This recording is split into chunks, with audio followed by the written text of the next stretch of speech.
Hello defense aspirants, welcome back to our channel Times Coaching Behror. I'm Shivani Yadav, host of this video.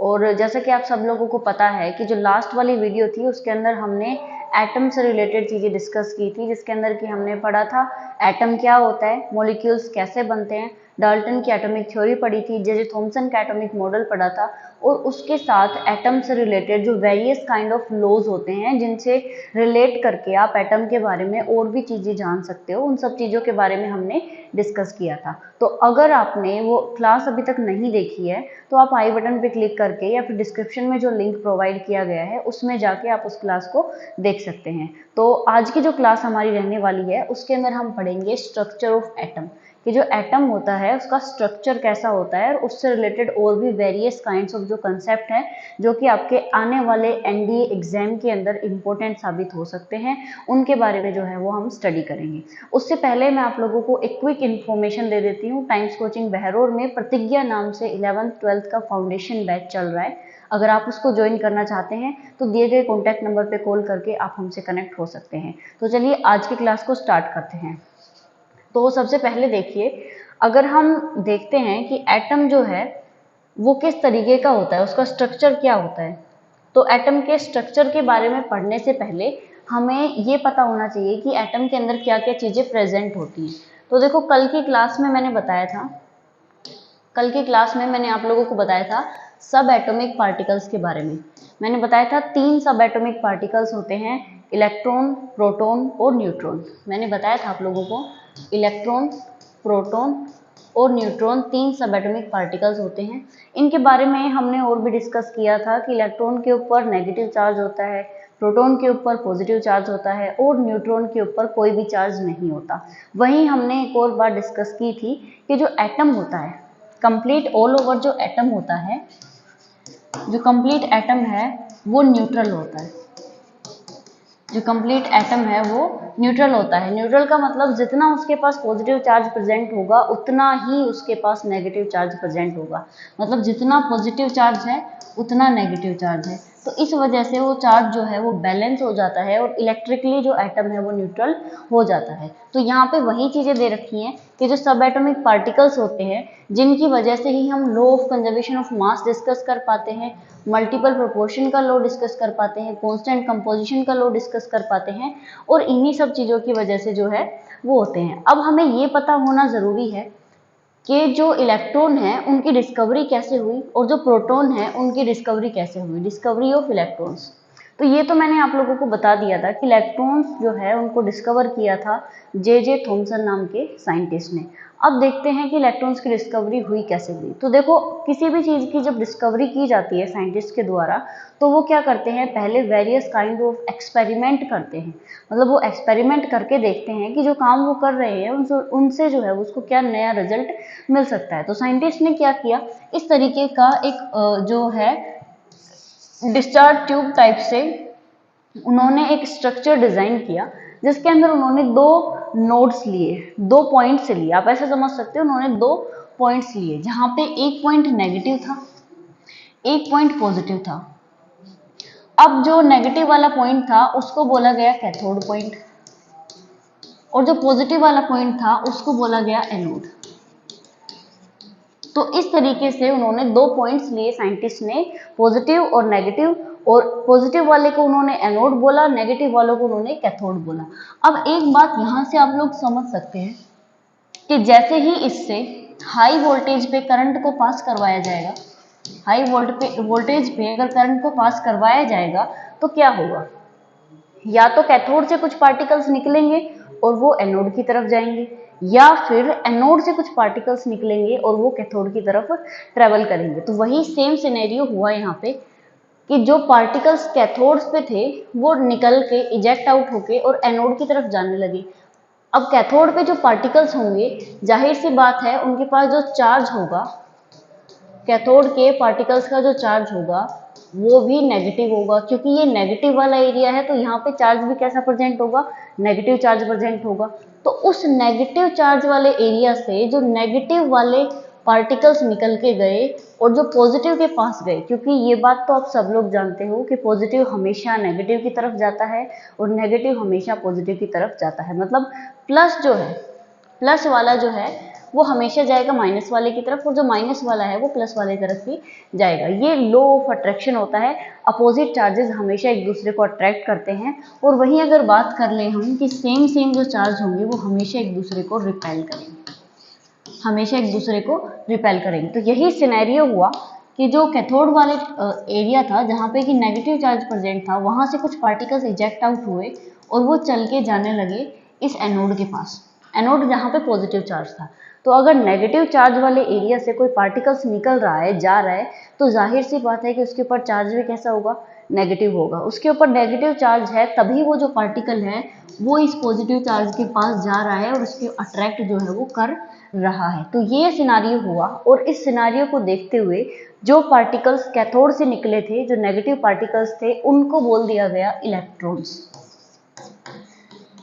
उन्हीं negatively charge particles को बोल दिया गया electrons. यहाँ पे लिखा भी है these were called cathode rays और कैथोड रे पार्टिकल्स। इनको बोला गया, या तो इनको कैथोड रे बोला गया या फिर बोला गया कैथोड रेज पार्टिकल्स, कि ये कैथोड रेज से निकले हुए पार्टिकल हैं। तो इनको जो है वो एक तो नाम इलेक्ट्रॉन दिया गया और दूसरा इनको नाम दिया गया कैथोड रे पार्टिकल्स।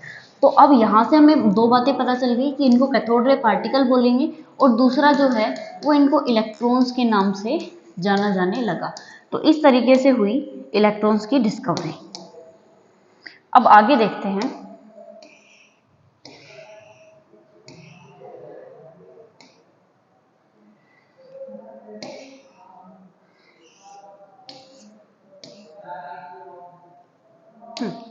अब देखिए, अब इलेक्ट्रॉन्स की डिस्कवरी तो ऐसे हो गई कि पॉजिटिव वाले नेगेटिव वाले से जो पार्टिकल्स निकले और पॉजिटिव वाले के पास जो पार्टिकल्स जाएंगे, उन पार्टिकल्स को हमने बोल दिया इलेक्ट्रॉन्स, जिनके ऊपर की नेगेटिव चार्ज था। अब इन केस अगर हमारे पास जो पार्टिकल्स हैं वो नेगेटिव वाली साइड से ना निकल के पॉजिटिव वाली साइड से इजेक्ट आउट हो, तो उस केस में क्या होगा वो देखते हैं एक बार। तो देखिए, यहाँ पे नेगेटिव है और इस तरफ जो है वो पॉजिटिव चार्ज है, और यहाँ पे इन्होंने फ्लोरोसेंट स्क्रीन लगाई है, मतलब एक स्क्रीन लगाई है जिसके ऊपर कि आप ये चीजें नोट आउट कर सकते हो कि कौन सा पार्टिकल किस तरफ जो है वो रिफ्लेक्ट बैक हो रहा है या फिर पास थ्रू हो रहा है। तो इन केस जब प्रोटॉन्स की इलेक्ट्रॉन्स की डिस्कवरी हुई थी, तो जो चार्ज पार्टिकल्स थे वो यहाँ से निकल रहे थे जिनके पास की नेगेटिव चार्ज था, और क्योंकि यहाँ पे पॉजिटिव चार्ज था और यहाँ पे नेगेटिव चार्ज था, तो उन पार्टिकल्स को हमने इलेक्ट्रॉन बोल दिया था। ये तो बात हो गई थी कि इलेक्ट्रॉन्स की डिस्कवरी कैसे हुई। अब बात करते हैं प्रोटॉन्स कैसे डिस्कवर हुए। अब जब उन्होंने उसी हाई वोल्टेज को रिवर्स कंडीशन में कर दिया, जिस तरीके से पहले उन्होंने सेटअप लगाया था उसी सेटअप को रिवर्स कर दिया, मतलब जो स्क्रीन लगाई उन्होंने अब वो यहाँ लगा दी, तो अब जो पार्टिकल्स होंगे वो यहाँ से इजेक्ट आउट होंगे, पार्टिकल्स एनोड से इजेक्ट आउट होंगे। क्योंकि एनोड के पास पॉजिटिव चार्ज है, तो जाहिर सी बात है जो पार्टिकल्स हैं उनके पास भी पॉजिटिव चार्ज होगा, और वही पॉजिटिव चार्ज वाले पार्टिकल्स चल के आएंगे नेगेटिव चार्ज की तरफ। अब ये जो पार्टिकल्स होंगे उनके पास पॉजिटिव चार्ज है, तो इन्हीं पार्टिकल्स को बाद में बोल दिया गया प्रोटॉन्स। तो इस तरीके से हम देख सकते हैं कि इलेक्ट्रॉन्स और प्रोटॉन्स किस तरीके से डिस्कवर हुए थे, कि जो पार्टिकल्स कैथोड रे से निकले थे या उनको कैथोड रे पार्टिकल्स बोला गया था, उनके पास नेगेटिव चार्ज था और उनको इलेक्ट्रॉन्स बोल दिया गया था। वहीं जो पार्टिकल्स एनोड की साइड से निकल के कैथोड की साइड पे जा रहे थे और उनके पास पॉजिटिव चार्ज प्रेजेंट था, उनको हमने बोल दिया गया प्रोटॉन्स। अब जो पॉजिटिव चार्ज वाले हैं वो हमेशा कैथोड की साइड जाएंगे और जो नेगेटिव चार्ज वाले हैं वो हमेशा एनोड की साइड जाएंगे। तो ये पॉइंट्स आप लोग ध्यान रखेंगे कि कौन से पार्टिकल्स कौन से पॉइंट की तरफ जो है वो ट्रेवल करते हैं। कैथोड की तरफ कौन आएगा, पॉजिटिव चार्ज आएगा, और जो एनोड है उसकी तरफ हमेशा नेगेटिव चार्ज आएगा। तो इन सब बातों का जो है वो आपको ध्यान रखना है। तो इस तरीके से हुई इलेक्ट्रॉन की डिस्कवरी। यहाँ पे देखो लिखा भी हुआ है, आप लोग एक बार पढ़ सकते हैं। जैसे the cathode raise start from cathode and move towards the anode. Cathode rays जो है वो कैथोड से स्टार्ट होंगी जहाँ पे नेगेटिव चार्ज होगा और वो पॉजिटिव चार्ज एनोड की तरफ जो है वो मूव करती हुई जाएंगी। These rays themselves not visible but their behavior can be observed with the help of certain kind of materials which glow when it hit by them। अब आप लोग जो है वो इलेक्ट्रॉन को या प्रोटॉन को नेक्ड आई से कभी भी विजिबल नहीं कर सकते हो, मतलब आप लोग कभी भी, आप या हम नेक्ड आई से इलेक्ट्रॉन या प्रोटॉन या फिर न्यूट्रॉन को नहीं देख सकते। इवन हम एटम को भी नेक्ड आई से नहीं देख सकते, उसके लिए हमें कोई माइक्रोस्कोप या कोई डिवाइस यूज करना पड़ता है। तो उसी तरीके से हमें कैसे पता चला कि जो पार्टिकल्स है वो कहाँ से कहाँ जा रहे हैं? तो क्या हुआ कि हमने जो फ्लोरोसेंट स्क्रीन लगाई थी, मान लो ये वो स्क्रीन है जो हमने लगाई थी, फ्लोरोसेंट स्क्रीन लगाई थी, उस स्क्रीन के ऊपर जैसे ही नेगेटिव और यहाँ पे मान लो पॉजिटिव है, नेगेटिव पॉजिटिव, और यहाँ पे हमने स्क्रीन लगा दी है पॉजिटिव वाले की साइड, पार्टिकल्स जो है वो इजेक्ट आउट होंगे नेगेटिव से और वो चल के जाएंगे पॉजिटिव की साइड। तो जैसे ही वो इस स्क्रीन को टच करेगा तो ये जो स्क्रीन है वो ग्लो करने लगेगी, ये जो स्क्रीन है वो ग्लो करने लगेगी, मतलब चमकने लगेगी। जैसे ही नेगेटिव वाला पार्टिकल उस स्क्रीन को टच करेगा, स्क्रीन को पास करेगा, या फिर हम ये बोल दें कि उस स्क्रीन को हिट करेगा, उस स्क्रीन को हिट करेगा, तो ये जो स्क्रीन है वो ग्लो करने लगेगी। और वही जो ग्लोइंग रीजन है वो हमको बताएगा कि कोई पार्टिकल है जो कैथोड की साइड से आया है और एनोड की साइड पे आके जो स्क्रीन से टकराया है।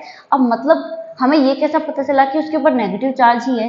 ये जो ग्लो कर रही है ना, ये नहीं बताती है, ये कलर की वजह से हमें बिल्कुल पता नहीं चलेगा, बिकॉज हर टाइम चाहे पॉजिटिव पार्टिकल टकराए या फिर नेगेटिव पार्टिकल टकराए, कलर हमें सेम ही नजर आएगा। हमें ये इस वजह से पता चला कि हमने जो स्क्रीन थी वो प्लस वाले की साइड लगाई थी, मतलब एनोड की साइड हमने स्क्रीन लगाई थी और कैथोड की साइड से काफी लंबा डिस्टेंस रखा था।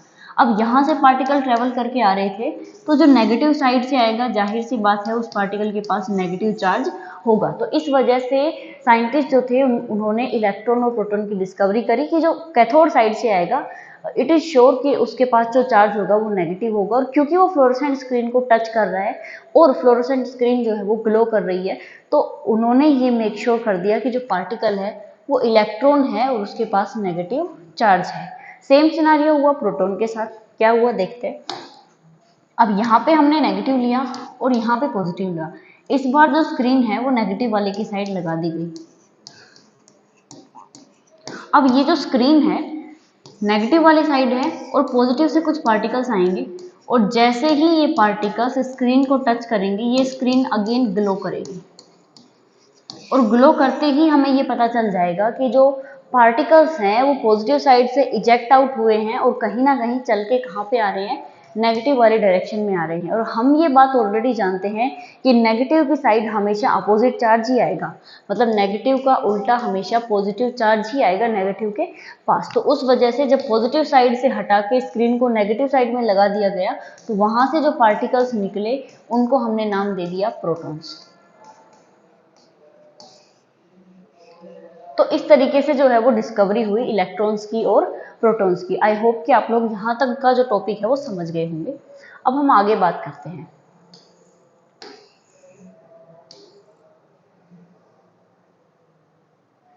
अब देखिए यहाँ पे कुछ पार्टिकल्स की आपको डेफिनेशन दी गई है इलेक्ट्रॉन्स की। एक बार इसको भी रेफरेंस के लिए हम लोग पढ़ लेते हैं। क्या है? द प्रेजेंस ऑफ इलेक्ट्रिकल और magnetic field, the behaviour cathode rays are similar to that expected from negatively charge particles, suggesting that the cathode rays consist of negatively charge particles called electrons. ये जो cathode rays थी उनके पास कैसे particles थे? Negatively charge particles थे और उन्हीं negatively charge particles को हमने क्या बोल दिया? इलेक्ट्रॉन्स बोल दिया। ठीक है, तो ये होती है इलेक्ट्रॉन्स की डेफिनेशन। आगे अगर हम बात करते हैं, the mass of the particle, lighter the particle greater the deflection. देखो मास पे किस तरीके से डिपेंड करता है डिफ्लेक्शन, कि जितना पार्टिकल लाइट होगा उतना ही ज्यादा डिफ्लेक्शन वो पार्टिकल शो करेगा। मतलब ज्यादा मास होने की वजह से वो ज्यादा टाइम तक या ज्यादा डिस्टेंस तक मूवमेंट नहीं कर पाएगा और उस वजह से डिफ्लेक्शन भी कम शो होगा। इसी वजह से बोला गया है कि मास जितना लाइटर होगा, पार्टिकल जो है वो जितना लाइट होगा उतना ही ज्यादा डिफ्लेक्शन जो है वो शो करेगा। तो ये सारी बातें थी पार्टिकल्स के बारे में। आगे हम बात करते हैं। देखो ये इस तरीके से कुछ जो है वो चीजें बनाई गई थी एक्सपेरिमेंट करने के लिए कि यहाँ पे कैथोड रे है, यहाँ पे एनोड है और ये इस तरीके से एक बड़ी सी स्क्रीन लगाई गई है और आप लोगों को दिखाया गया है कि जो पार्टिकल है वो किस तरीके से डिफ्लेक्शन शो कर रहे हैं। 3 तरीके का डिफ्लेक्शन शो करते हैं। स्ट्रेट, या तो स्ट्रेट डिफ्लेक्शन शो करेंगे जिसको हमने बी पॉइंट से डिस्कस किया है, या फिर वो ऊपर की साइड चले जाएंगे, या फिर वो लोअर साइड में जो है वो आ जाएंगे। यहाँ पे नीचे मैग्नेटिक फील्ड लगाया गया है और ये जो है वो आपका मैग्नेटिक फील्ड का एरिया है। तो इस तरीके से जो है वो साइंटिस्ट ने एक्सपेरिमेंट्स किए और इलेक्ट्रॉन्स और प्रोटॉन्स की डिस्कवरी की। यहाँ पे आप लोगों के लिए इंपॉर्टेंट बात क्या है कि आप लोगों को ये याद रखना है इलेक्ट्रॉन्स के ऊपर कैसा चार्ज होता है, प्रोटॉन्स के ऊपर कैसा चार्ज होता है। तो ये हमने डिटेल में पढ़ लिया कि इलेक्ट्रॉन और प्रोटॉन की डिस्कवरी कैसे हुई थी। आगे देखते हैं चार्ज ऑन इलेक्ट्रॉन, कि इलेक्ट्रॉन के ऊपर कितना चार्ज होता है। ये तो हमने जान लिया कि इलेक्ट्रॉन के ऊपर चार्ज होता कैसा है, तो वो नेगेटिव चार्ज होता है। अब हमें ये भी पता होना चाहिए कि इलेक्ट्रॉन के ऊपर चार्ज कैसा होता है, क्योंकि जब हम न्यूमेरिकल सोल्व करते हैं तो उसके अंदर हमें इलेक्ट्रॉन का जो चार्ज है उसकी वैल्यू पुट करनी पड़ती है, तभी जो है वो हमको फाइनल आंसर मिलता है। तो एक बार देख लेते हैं इसको भी। देखिए क्या है। अब जो साइंटिस्ट था मिलिकन, उसने एक तरीके का एक्सपेरिमेंट किया था जिसको बोलते हैं oil drop experiment. Oil drop experiment के बारे में आप लोगों ने सुना होगा, क्लास 11th के अंदर ये एक्सपेरिमेंट जो है वो पढ़ाया जाता है, ऑयल ड्रॉप एक्सपेरिमेंट। उसके अंदर क्या हुआ था, उसने एक बॉक्स लिया था और वहां से कुछ ऑयल को स्प्रे करवाया था। देन उसने एक स्क्रीन लेके उसमें एक छोटा सा होल किया था और उसके अंदर से कुछ जो ऑयल ड्रॉप्स थी वो पास आउट हो गई थी। तो इस तरीके का एक एक्सपेरिमेंट किया था जिससे कि उसने इलेक्ट्रॉन के ऊपर कितना चार्ज होता है ये बात पता लगाई थी। तो आप लोगों को इतना कुछ याद नहीं रखना है, बिकॉज आपके एनडीए एग्जाम में थ्योरेटिकल चीजें इतनी ज्यादा थ्योरी आपको लिख के नहीं आनी है। आपको जो है वो अगर क्वेश्चन पूछा जाएगा इससे रिलेटेड तो आपसे क्या पूछेगा कि आप हमें बता दीजिए इलेक्ट्रॉन के ऊपर चार्ज कितना होता है, या फिर वो न्यूमेरिकल दे देगा और उसके अंदर आपको ये वैल्यू पुट करनी होगी। तो आप ये वैल्यू याद रखेंगे। मैं एक बार फिर से इसको लिख देती हूँ कि वैल्यू आपको याद रखनी है।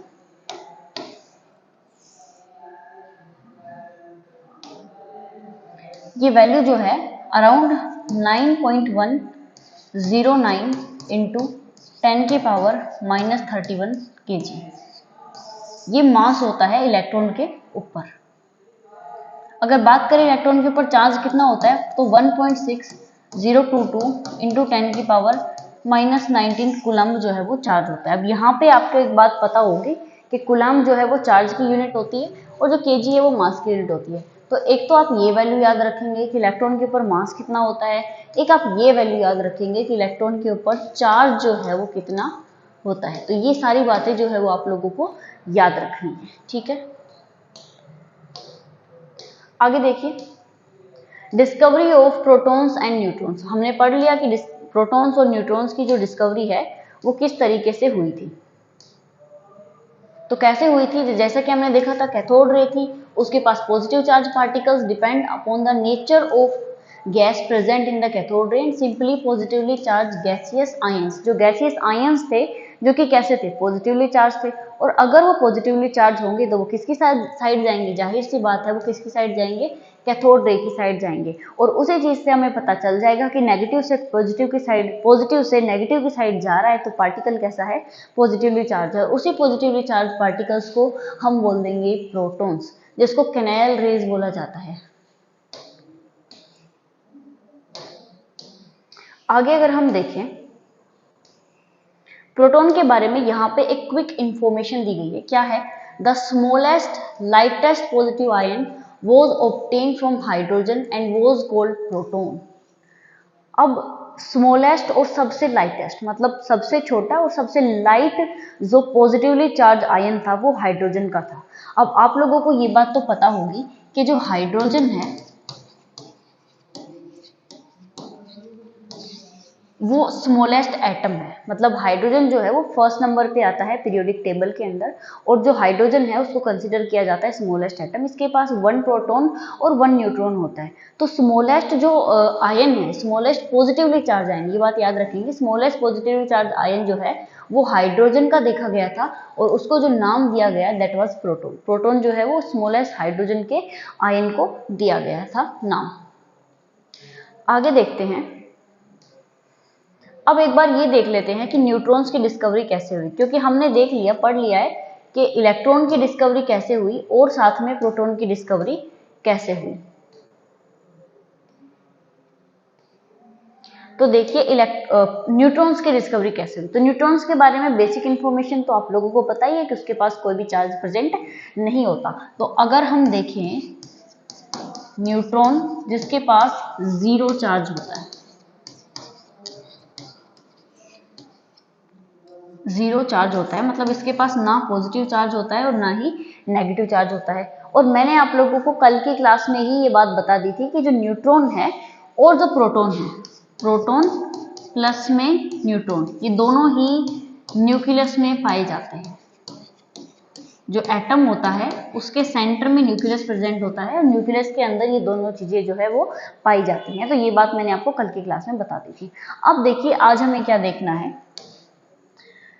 यहाँ पे देखते हैं किसने डिस्कवरी की थी। जेम्स चैडविक ने, bombarding a thin sheet of beryllium by alpha particles when electrically neutral particles having a mass slightly greater than that of the proton was emitted. He named these particles as neutrons. क्या किया, Chadwick नाम का एक scientist था, James Chadwick नाम का एक scientist था, उसने क्या किया, बेरिलियम लिया। क्या लिया, बेरिलियम लिया। बेरिलियम एक ऑल्सो एक एलिमेंट है बेरिलियम।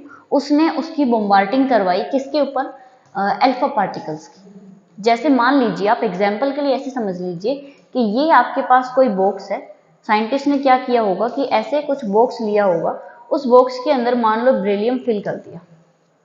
एज एन एग्जाम्पल समझने के लिए आप इसको ऐसे देख सकते हैं, ये क्या है, बेरिलियम है, ठीक है।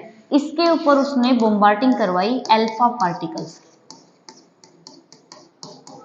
बॉम्बार्डिंग करवाना मतलब एकदम से अचानक से बहुत सारे पार्टिकल्स को बेरिलियम के ऊपर एकदम से टकरा देना या फिर उसके ऊपर एकदम से गिरा देना। तो बॉम्बार्डिंग करवाई किसकी, अल्फा पार्टिकल्स की। अब जैसे ही बॉम्बार्डिंग हुई कुछ पार्टिकल्स इजेक्ट आउट हुए, कुछ पार्टिकल्स बेरिलियम से क्या हुए, इजेक्ट आउट हुए। अब उसने नोटिस किया कि ये जो एक्स पार्टिकल्स हैं,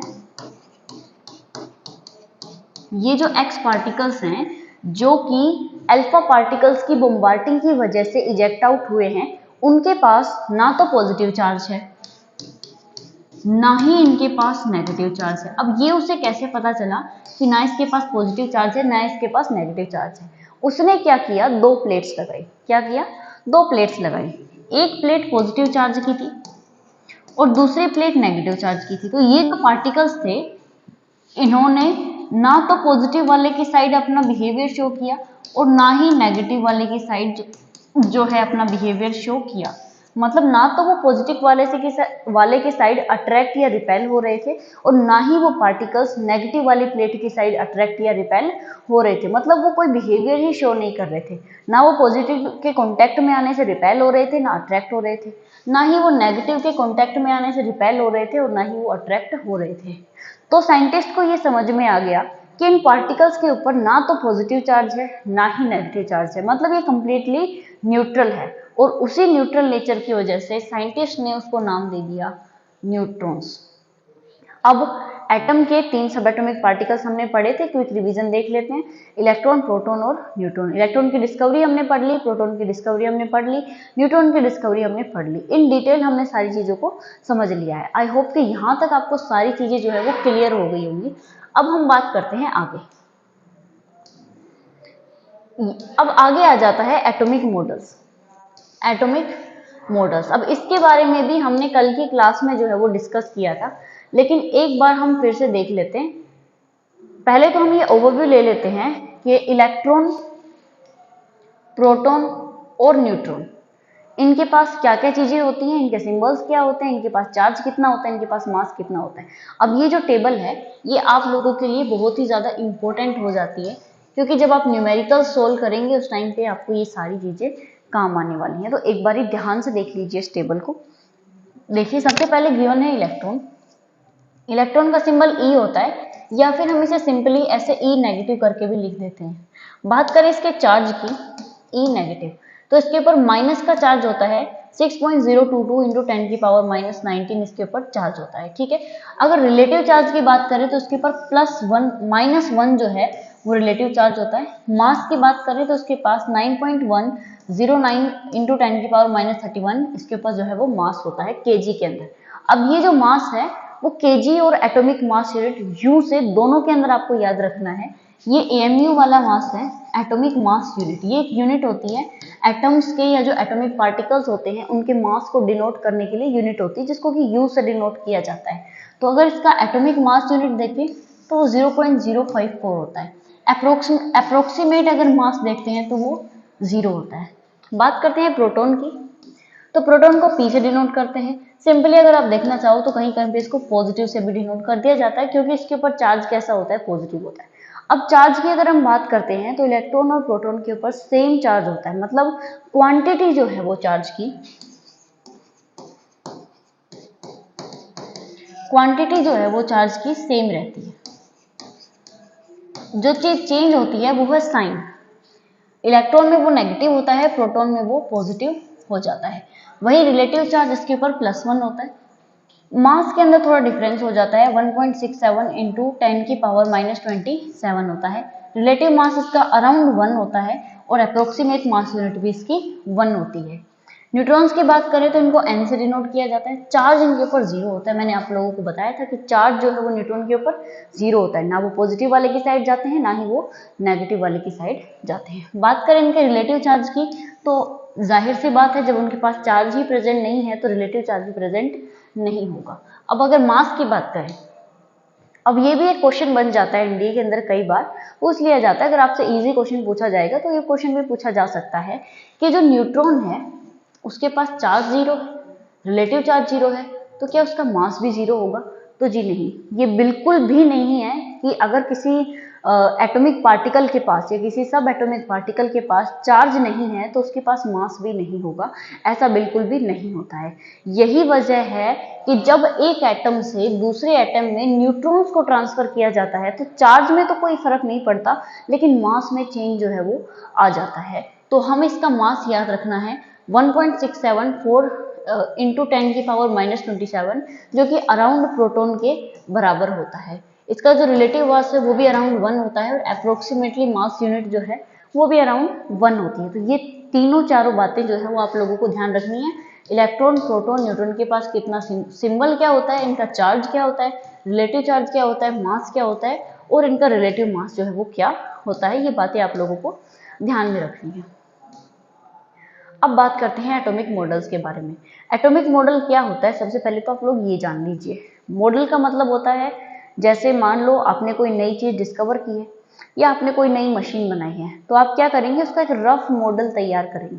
या तो आप थर्मोकोल शीट से बनाएंगे या फिर जैसे हम लोग स्कूल टाइम में होते थे तो टीचर हमें क्या बोलते थे, आपको सोलर सिस्टम का मॉडल बना के लाना है। मतलब आप लोगों को जैसा रियल सोलर सिस्टम है बिल्कुल वैसा ही एक थर्मोकोल शीट से या किसी भी इक्विपमेंट्स को यूज़ करके लाइटिंग वगैरह को आपको वैसा ही एक मॉडल सेम टू सेम तैयार करना है। तो वो मॉडल होता है जो रियल चीज़ों को जो है वो एक शॉर्ट फॉर्म में या फिर आप बोल दो कि हैंडमेड फॉर्म तरीके से जो है वो रिप्रेजेंट करता है, रिप्रेजेंटेशन का काम करता है। तो उसी को हम बोलते हैं मॉडल। अब मॉडल ऑफ एटम का क्या मतलब हो जाता है, मतलब साइंटिस्ट ने एक्सपेरिमेंट किए, उसके बाद उनको पता चला कि एटम क्या होता है। अब दुनिया को बताने के लिए वो थ्योरी तो लिख नहीं सकते, मतलब ओनली थ्योरी अगर वो लिखेंगे तो लोगों को कैसे समझ में आएगा कि एटम दिखता कैसा है। और जब तक हमें ये पता नहीं चलेगा कि एटम दिखता कैसा है तब तक हम उसको ठीक से समझ नहीं पाएंगे। तो उसके लिए साइंटिस्ट ने क्या तरीका निकाला, उन्होंने मॉडल्स बनाए। साइंटिस्ट ने क्या किया, मॉडल बनाया। अब जो जे थॉमसन नाम के साइंटिस्ट थे, इनके मॉडल के बारे में हमने कल भी थोड़ा बहुत डिस्कस किया था, एक ओवरव्यू लिया था क्लास के अंदर कि क्या क्या उन्होंने बताया था। तो इस तरीके का उन्होंने एक मॉडल बनाया, थॉमसन मॉडल ऑफ एटम। इस मॉडल को एक और नाम से जाना जाता है, प्लम पडिंग, रेजिन पडिंग या फिर वाटरमेलन मॉडल। क्योंकि इस नाम से क्यों जाना जाता है, क्योंकि उन्होंने जो अपना एक्सप्लेनेशन दिया था वो कुछ इस तरीके से रिलेट करके दिया था जैसे कि वाटरमेलन होता है। ये बात मैंने आपको कल की क्लास में भी बताई थी। अब देख लीजिए कैसे उन्होंने बताया कि ये जो छोटे छोटे चार्ज हैं जो कहीं कहीं पे प्रेजेंट हैं, कहीं कहीं पे एटम के अंदर जो चार्ज प्रेजेंट है उसको उन्होंने बोला कि ये जो चार्ज है वो इलेक्ट्रॉन है। मतलब इलेक्ट्रॉन एटम में हर जगह पे प्रेजेंट नहीं है, वो कहीं कहीं पे प्रेजेंट है और वो इस तरीके से है जैसे कि जो वाटरमेलन होता है उसके अंदर सीड्स होते हैं, ठीक है। और बाकी का जो बचा हुआ एरिया है उसको उसने बोल दिया पॉजिटिव स्पीयर, जो कि वाटरमेलन का रेड ईटेबल पार्ट होता है। तो इस तरीके से इसने अपना मॉडल बताया। अब इसके बारे में हम और ज़्यादा डिस्कस नहीं करेंगे क्योंकि कल की क्लास में हमने इसको डिटेल में पढ़ लिया था। आगे चलते हैं। नेक्स्ट हमारे पास क्या है, रदरफोर्ड का न्यूक्लियर एटम। अब मॉडल, अब ये बात जो है वो हमको पढ़नी है। देखिए क्या था, Rutherford's nuclear model of atom. Rutherford का न्यूक्लियर मॉडल किसके लिए, एटम के लिए। अब उसका नाम क्या था, नाम था alpha particle scattering experiment. Alpha particle scattering experiment जो है वो इसका नाम था। अब इसका अल्फा पार्टिकल स्कैटरिंग एक्सपेरिमेंट नाम क्यों दिया गया, क्योंकि जो पार्टिकल स्कैटर हो रहे थे, जैसे यहाँ पे उसने क्या किया, पहले तो आप ये मॉडल समझ लीजिए कैसे क्या हुआ था कि उसने एक सोर्स लगाया, उस सोर्स के अंदर क्या थे, बहुत सारे अल्फा पार्टिकल्स थे। उसके बाद उसने एक स्क्रीन लगाई, और ये जो स्क्रीन थी वो एक प्लेट टाइप में थी। लेड, आप सब जानते हैं लेड एक धातु होती है, तो उसने एक लेड प्लेट बनाई और उस प्लेट के अंदर छोटा सा एक होल जो है वो कर दिया। अब क्या होता था, जैसे ये अल्फा पार्टिकल का सोर्स है, इसके अंदर बहुत सारे अल्फा पार्टिकल्स प्रेजेंट हैं। जैसे ही यहाँ से अल्फा पार्टिकल निकलेगा, होल से पास होगा और यहाँ तक आएगा। ये एक फोटोग्राफिक प्लेट है जो कि चारों तरफ राउंड सर्कल में इस तरीके से लगाएगी। तो पार्टिकल्स क्या होंगे, स्कैटर हो जाएंगे, पार्टिकल्स स्कैटर हो जाएंगे इस तरीके से। तो ये कुछ एक्सपेरिमेंट इस तरीके से जो है वो रदरफोर्ड ने एक्सपेरिमेंट किया, जिसको कि हमने अल्फा पार्टिकल स्कैटरिंग एक्सपेरिमेंट बोला। स्कैटरिंग मतलब ये इस तरीके से स्कैटर हो जाना, डिफरेंट डायरेक्शंस में जो है वो बिखर जाना, इसको बोलते हैं स्कैटरिंग। तो ये एक्सपेरिमेंट किया रदरफोर्ड ने। अब रदरफोर्ड ने एक्सपेरिमेंट के अंदर क्या क्या बातें नोटिस की, वो हम लोगों को हमारे लिए जो है वो पढ़ना जरूरी हो जाता है। तो देखिए उन्होंने क्या क्या चीजें नोटिस करी। पहले तो आप ये डायग्राम देखिए,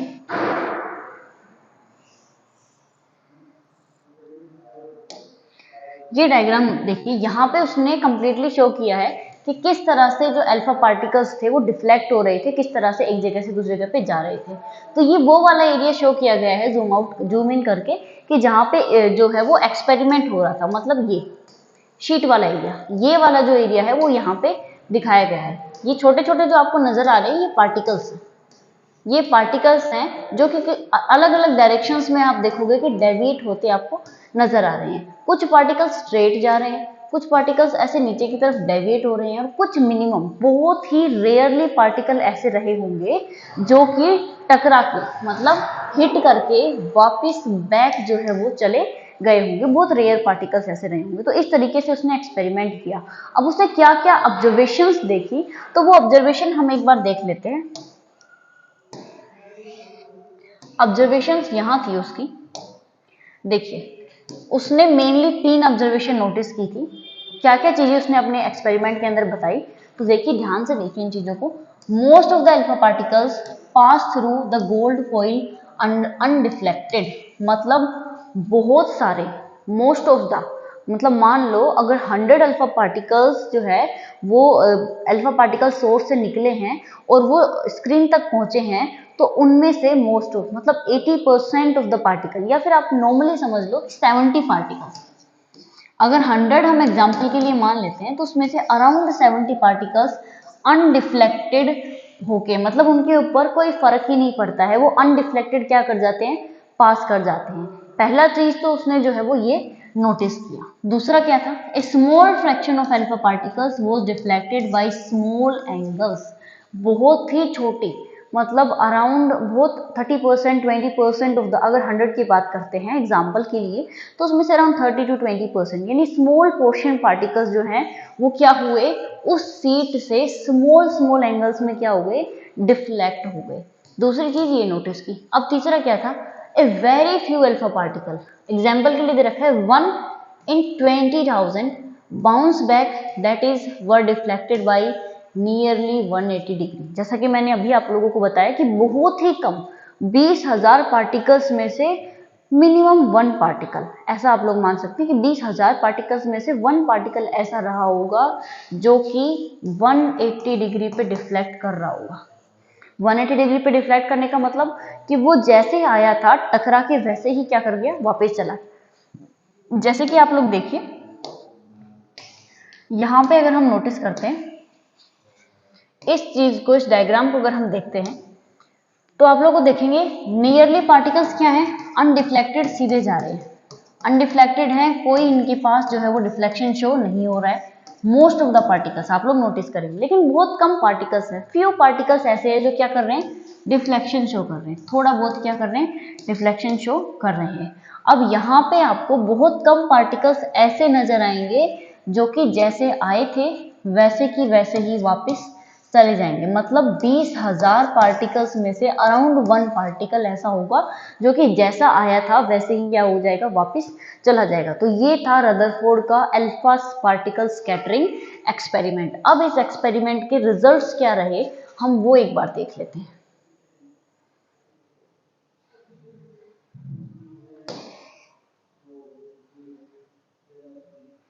तो देखिए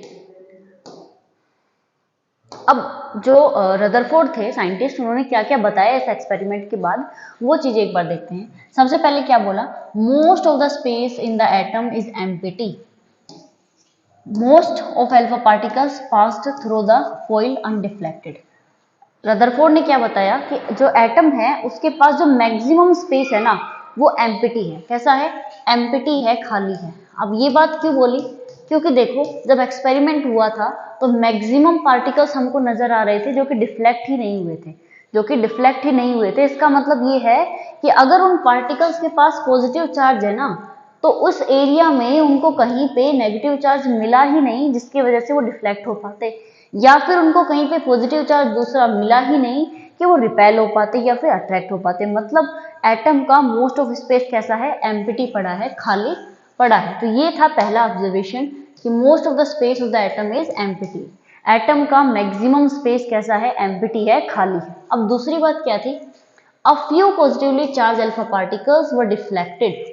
मतलब बहुत ही कम अल्फा पार्टिकल्स कैसे होते हैं, पॉजिटिवली चार्ज होते हैं, बहुत ही कम अल्फा पार्टिकल्स क्या हुए, डिफ्लेक्ट हुए। तो उसका क्या रीजन बताया, the deflection must be due to enormous repulsive force showing that the positive charge of the atom is not spread throughout the atom as Thomson had presented it। मतलब क्या हुआ इस बात का कि बहुत ही कम पार्टिकल्स क्या हुए, डिफ्लेक्ट हुए। इसका मतलब ये हुआ कि जो पॉजिटिव चार्ज है, जैसा कि जे थॉमसन ने बताया था कि पॉजिटिव चार्ज पूरे एटम में फैला हुआ है, इसका मतलब ये नहीं है, क्योंकि अगर पॉजिटिव चार्ज पूरे एटम में फैला हुआ होता तो जो पॉजिटिव चार्ज अल्फा पार्टिकल्स थे वो रिपल्शन शो करते। अगर ऐसा होता तो सारे पार्टिकल्स क्या करते, डिफ्लेक्शन शो करते किसी ना किसी डायरेक्शन में। बट ऐसा नहीं हुआ, तो इसका मतलब ये है कि पॉजिटिव चार्ज हर जगह पे फैला हुआ नहीं है। तो उसने बताया क्या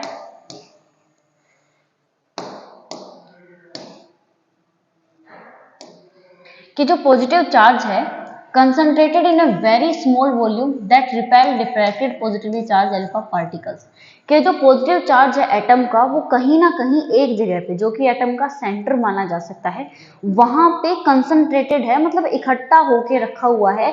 ऐसा नहीं है कि वो पूरे एटम के अंदर कंप्लीटली फैला हुआ है। तो ये बात बताई रदरफोर्ड ने अपने एटॉमिक मॉडल में। आगे है calculations by Rutherford showed that the volume occupied by nucleus is negligibly small as compared to total volume of the atom। Rutherford ने क्या बताया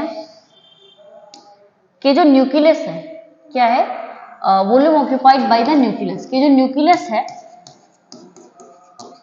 उसकी जो वॉल्यूम है, न्यूक्लियस की जो वॉल्यूम है वो बहुत ही स्मॉल है, बहुत ही ज्यादा स्मॉल है अगर हम एटम से कंपेयर करते हैं। मतलब मान लो कि अगर एटम ये है तो न्यूक्लियस ऐसे छोटा सा प्रेजेंट होगा, इस तरीके से जो है वो उसने बताया।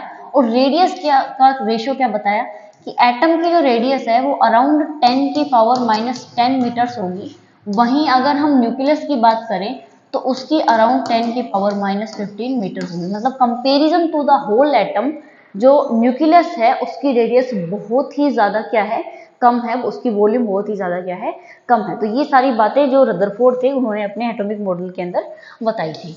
अब आगे देखते हैं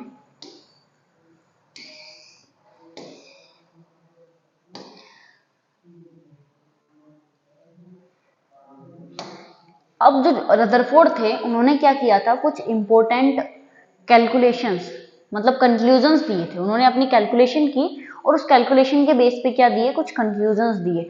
अब वो कंक्लूजन्स आपके लिए पढ़ना इंपॉर्टेंट हो जाता है। देखो, अगर डिस्कवरी की बात करें तो उसने न्यूक्लियस की डिस्कवरी करी थी, क्योंकि इससे पहले जितने भी साइंटिस्ट थे उनमें से किसी ने भी ये नहीं बताया था कि जो एटम है उसके अंदर न्यूक्लियस नाम की कोई चीज प्रेजेंट है। ठीक है, अब जो जे थॉमसन का मॉडल आया था उसने ये तो बता दिया था कि इलेक्ट्रॉन्स प्रेजेंट हैं, इलेक्ट्रॉन्स एटम के अंदर क्या है, प्रेजेंट है। बट उन्होंने ये बताना भूल गए थे या फिर वो ये जो है वो क्लियरिफाई नहीं कर पाए थे कि जो एटम्स हैं वो सर्कुलर पाथ में, जो इलेक्ट्रॉन्स हैं वो सर्कुलर पाथ में एटम के अंदर ऑर्बिट करते रहते हैं, और वो जो पाथ है उसको हम जो नाम देंगे वो नाम होगा ऑर्बिट। ऑर्बिट के अंदर इलेक्ट्रॉन्स क्या करेंगे, मूव करते रहेंगे। तो ये बातें बताई थी रदरफोर्ड ने अपने एक्सपेरिमेंट के अंदर। तो रदरफोर्ड ने इलेक्ट्रॉन्स और न्यूक्लियस को जो है वो इलेक्ट्रोस्टैटिक फोर्स ऑफ अट्रैक्शन से टुगेदर एक साथ बंधा हुआ पाया था। मतलब रदरफोर्ड ने ही ये बताया था कि जो इलेक्ट्रॉन्स होंगे और जो न्यूक्लियस होगा उसके अंदर एक दोनों के बीच में एक फोर्स काम करेगी, और उस फोर्स का होगा नाम होगा electrostatic force of attraction. Electro यहाँ पे इलेक्ट्रोस्टैटिक मतलब इलेक्ट्रॉन से रिलेटेड जो फोर्स होगी उसको आप बोलोगे इलेक्ट्रोस्टैटिक फोर्स। अब ये जो फोर्स है वो अट्रैक्टिव होगी, ये जो फोर्स है वो नेचर में कैसी होगी, अट्रैक्टिव होगी। मतलब जो इलेक्ट्रॉन्स है ना उनको न्यूक्लियस कभी भी ये नहीं चाहेगा कि जो इलेक्ट्रॉन है वो इजेक्ट आउट हो जाए। इलेक्ट्रॉन्स को इजेक्ट आउट करने के लिए आपको क्या करना पड़ेगा, एनर्जी देनी पड़ेगी या फिर एनर्जी वापस लेनी पड़ेगी। इन सारी चीज़ों के बारे में हम फर्दर क्लासेस में डिस्कस करेंगे। अभी के लिए आपको इतना याद रखना है कि जो इलेक्ट्रोस्टैटिक फोर्स ऑफ अट्रैक्शन है वो इलेक्ट्रॉन और न्यूक्लियस के बीच में क्या करती है, काम करती है। अगर आपसे कोई पूछे कि इलेक्ट्रॉन और न्यूक्लियस के बीच में कौन सी फोर्स काम करती है तो वो इलेक्ट्रोस्टैटिक फोर्स ऑफ अट्रैक्शन है। ठीक है, ये बात भी याद रखेंगे कि ये जो फोर्स है वो सिर्फ और सिर्फ अट्रैक्टिव नेचर की होती है, इसके अंदर रिपल्सन जो है वो नहीं होता।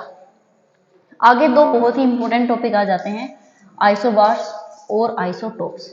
अब जो आइसोबार्स और आइसोटोप्स है ना वो पढ़ने से पहले आपको दो चीजें पता होनी चाहिए, मास नंबर और एटॉमिक नंबर। अब ये पढ़ लेते हैं एक बार क्या होता है। तो देखिए,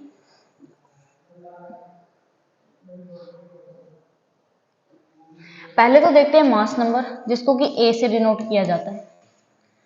नंबर ऑफ प्रोटॉन्स प्लस में नंबर ऑफ न्यूट्रॉन्स, मतलब प्रोटॉन्स प्लस में न्यूट्रॉन्स इक्वल्स टू ए। ए होता है मास नंबर। अब एटॉमिक नंबर, जिस नंबर पे या जिस पोजीशन पे एटम की पोजीशन है और वो भी किस में, पीरियोडिक टेबल के अंदर। मतलब मान लो हाइड्रोजन है वो पहले नंबर पे आता है तो उसका एटॉमिक नंबर क्या हो जाएगा, 1 हो जाएगा। फिर जैसे ही हीलियम आएगा उसका एटॉमिक नंबर 2 हो जाएगा। तो मतलब जितने जो जिस पोजीशन पे, जिस नंबर की पोजीशन पे जो एटम या जो एलिमेंट है वो पीरियोडिक टेबल के अंदर प्लेस किया गया है वही उसका एटॉमिक नंबर होता है। बात करें मास नंबर की, तो मास नंबर क्या होता है कि आप प्रोटॉन को और न्यूट्रॉन को सम कर दो। किसी भी एटम के अंदर जितने प्रोटॉन हैं जितने न्यूट्रॉन हैं उसका आप सम कर दो तो वो उसका क्या हो जाएगा, मास नंबर हो जाएगा। अब इन्हीं दोनों चीजों पे डिपेंड करता है आइसोबार्स और आइसोटोप्स। देखिए क्या होता है आइसोबार और आइसोटोप। देखिए, isobars the atoms with same mass number but different atomic number. For example carbon और नाइट्रोजन। देखिए कैसे,